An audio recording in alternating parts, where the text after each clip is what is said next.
ডিপার্টমেন্টের স্টুডেন্ট। তো প্লাস্টিক ব্যবহার যে অনিবার্য সেটার ব্যাপারে সবকে কিছু যুক্তি রাখতে চাইছি।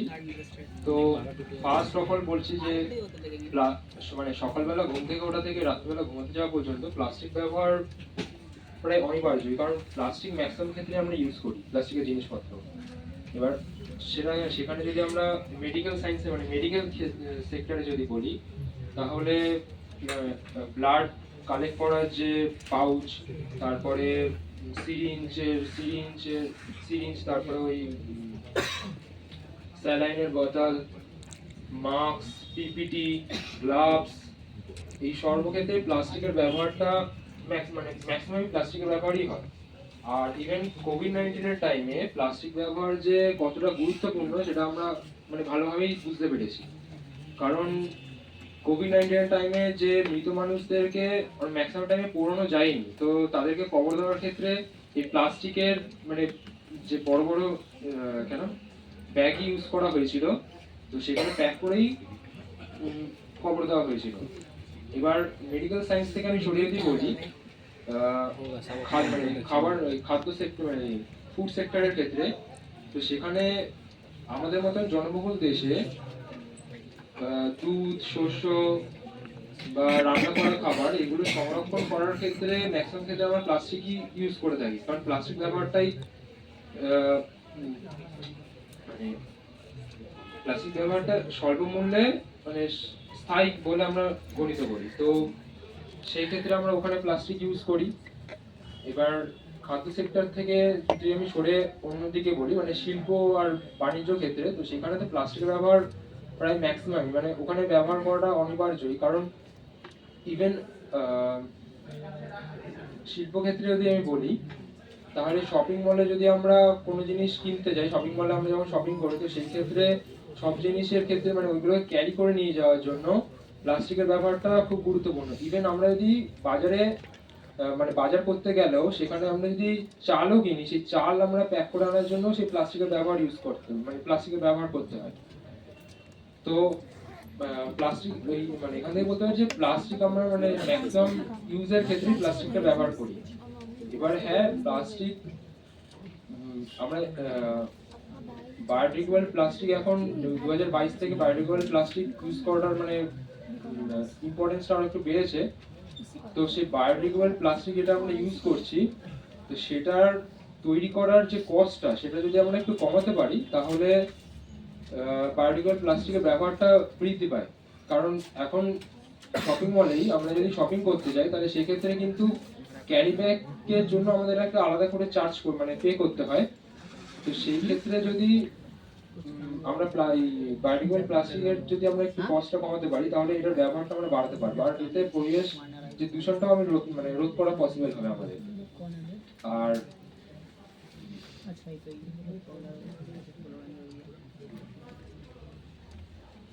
আরেকটা দিক থেকে যদি বলি, সেটা হলো 3R সিস্টেমে যদি আমরা প্লাস্টিককে 3R সিস্টেমে এখন ইউজ করতে পারি। ইভেন আমরা এখনো পর্যন্ত আমাদের এই 1950 থেকে 2025 অবধি আমরা 450 মিলিয়ন টন প্লাস্টিক আমরা উৎপন্ন করেছি। তার মধ্যে 9%ই আমরা রিসাইকেলে করতে পেরেছি, বাকিটা বার্ন করতে হয়েছে। তো সেখান থেকে আমরা এগুলোকে রিইউজ, রিসাইকেল 3R সিস্টেমে ইউজ করেও আমরা প্লাস্টিকটাকে পরিবেশ বান্ধব করতে পারি। তো সেই ক্ষেত্রে বলতে পারি যে প্লাস্টিক এমন একটা জিনিস যেটাকে আমরা ভালো দিকেও যেরকম ইউজ করতে পারি, সেরকম খারাপ দিকেও ইউজ করা যায় বর্জ্য হিসাবে। তো সেটা ডিপেন্ড করছে আমাদের উপরে। তো এটাই এখান থেকে আমি এই সবটা থেকে বলতে পারছি যে প্লাস্টিক ব্যবহার করাটা আমাদের কতটা গুরুত্বপূর্ণ, সেটা আমি আমার ডিটেইলসের মাধ্যমে আপনাদেরকে জাস্ট বোঝালাম। Thank you.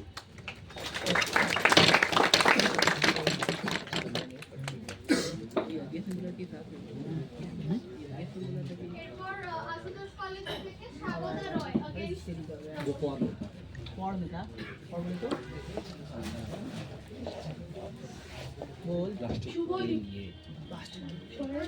শুভ দ্বীপ্রহর সবাইকে। মাননীয় বিচারক মণ্ডলী এবং এনএসএস এর সকল সদস্যকে আমার প্রণাম।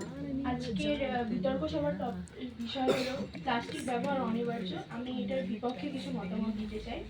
আমার পক্ষের বন্ধু যেটা বলে গেল যে কোভিড-19 সময় যারা মৃত হয়েছিল তাদের প্লাস্টিক ব্যবহার এত বেড়ে গেছিল তখন যে তাদের প্লাস্টিকে করে ভাসিয়ে দেওয়া হয়েছিল, যেটা it's not something we should proud of. Plastic ব্যবহার কমানোর অনেক এখন অল্টারনেটিভ বেড়ে গেছে। হ্যাঁ, ডেইলি ইউজে প্রচুর জিনিস আছে। আমরা ঘুম থেকে ওঠার পর থেকে প্লাস্টিক শুরু করে প্লাস্টিকের ব্রাশ থেকে শুরু করে ঘুমাতে যাওয়া পর্যন্ত সবকিছুই আমাদের এখন প্লাস্টিকে, মোটামুটি ছোট থেকে শুরু করে বড় সবকিছু এখন প্লাস্টিকে হয়। বাট এটার অল্টারনেটিভও আছে। ব্রাশের ক্ষেত্রে আমরা উডেন ব্রাশ করতে পারি। এটা একদিনে তো পসিবল নয়, কিন্তু ধীরে ধীরে ব্যাপারটাকে আমরা যদি সিঙ্গেল ইউজ প্লাস্টিকটা ব্যবহার কমাতে পারি, কারণ এটার হয়তো এখনকার দিনের ব্যাপারটা বোঝা যাচ্ছে না ক্ষতিকর কতটা, কিন্তু পরবর্তীকালে এটা আমাদের নিজেদের জন্য প্রচন্ড ক্ষতিকর এবং ভবিষ্যৎ প্রজন্মের জন্য এটা প্রচন্ড ক্ষতিকর। প্রেগনেন্ট ওমেনদের জন্য এটা ক্ষতিকর। প্লাসেন্টার মধ্যে মাইক্রোপ্লাস্টিক ঢুকে যাচ্ছে এবং প্লাস্টিক, সিঙ্গেল ইউজ প্লাস্টিকের জন্য দেখা গিয়েছে ডাটা অনুযায়ী যে 10 থেকে 15 মিনিটের মধ্যে তারা ফেলে দেয়, ইউজ করে তারা ফেলে দেয়। তো ওটা একটা জার্নি হয় প্লাস্টিক থেকে শুরু করে মাইক্রোপ্লাস্টিকে যাওয়ার জন্য, যেটা হয় হাজার হাজার, ইটস অলমোস্ট ইম্পসিবল সেটা করার জন্য। তো আমরা প্লাস্টিকের বদলে প্লাস্টিকটা যদি সিঙ্গেল ইউজ প্লাস্টিকটা বন্ধ করা যায় ওটা বেটার হবে। তার বদলে অনেক উডেনের জিনিস বেরিয়েছে, ব্যাম্বু থেকে তৈরি করা হচ্ছে প্লাস্টিক। ইভেন অনেক এখন অর্গানাইজেশনও বেরিয়েছে যারা প্লাস্টিকের ব্যবহারটাকে কমিয়ে এবং তাকে রিইউজেবল করে ব্যবহার করা যাচ্ছে। প্লাস্টিকটাকে ভেঙে মাইক্রোপ্লাস্টিক করে ওটাকে as a sunglass, as a dress সব কিছুতে ইউজ করা যাচ্ছে। ওটা ড্রেনিং সিস্টেমে না ফেলে ওটাকে নিজেদের প্রত্যেকের একটা রেসপন্সিবিলিটি নিয়ে অ্যাজ আ নাগরিক তাকে ওটা ভালো করে করতে হবে। মানে প্লাস্টিকগুলো একটা বাক্সে করে তাকে একটা অর্গানাইজেশনের কাছে পাঠাতে হবে যাতে তারা ওটাকে ব্রেক করে ঠিক করে ইউজ করতে পারে। আর এবার অনেক মাইক্রোপ্লাস্টিকের অনেক কিছুই আছে। আর প্লাস্টিক ডেইলি ব্যবহার করারও অনেক ক্ষতিকর ব্যাপার আছে। ড্রেনিং সিস্টেমে গিয়ে ওটা ক্ষতি করে। ইভেন আমরা দেখতে পাচ্ছি আমাদের ওশেনে গিয়েও অনেক ক্ষতি করে, যেটা প্রাণীদের মধ্যে ওরা তাকে খাবার হিসেবে খেয়ে নেয়, যেটা তাদের মৃত্যুর কারণ। ইভেন অনেক প্রাণীও মারা যায়, জলজ প্রাণী, তার জন্য ফ্লোয়াল সিস্টেমের ক্ষতিকর করছে। প্রত্যেক দিনই এরকম ক্ষতি করে। এই প্লাস্টিক ইউজ ডেইলি হয়তো আনঅ্যাভয়েডেবল হতে পারবে না, বাট ধীরে ধীরে এটা হতে পারবে, কিন্তু ওকে ডেইলি স্টেপ নেওয়াটা দরকার। এটা একদিনে পসিবল না, কিন্তু সবাই যদি রেসপন্সিবল হয়ে এটাকে দায়িত্ব নিয়ে এগিয়ে চলে তাহলে হয়তো এটা ইম্পসিবল। প্লাস্টিক হয়তো এখনকার দিনে এটা সুবিধা দিচ্ছে, বাট এটা কখনোই লং টার্মের জন্য ঠিক না। তো এখন যেটা সুবিধা দিচ্ছে পরবর্তীকালে ওটা মানুষের হয়ে এগেনস্টে যাবে। তো এটার জন্য আমি কিছুতেই সহমত করতে পারি না যে প্লাস্টিক ইউজ ইজ আনঅ্যাভয়েডেবল। আশা করি আমার শ্রোতা মণ্ডলী এবং অভিভাবকরা সবাই এটার মতামতে সহমত করবে। Thank you.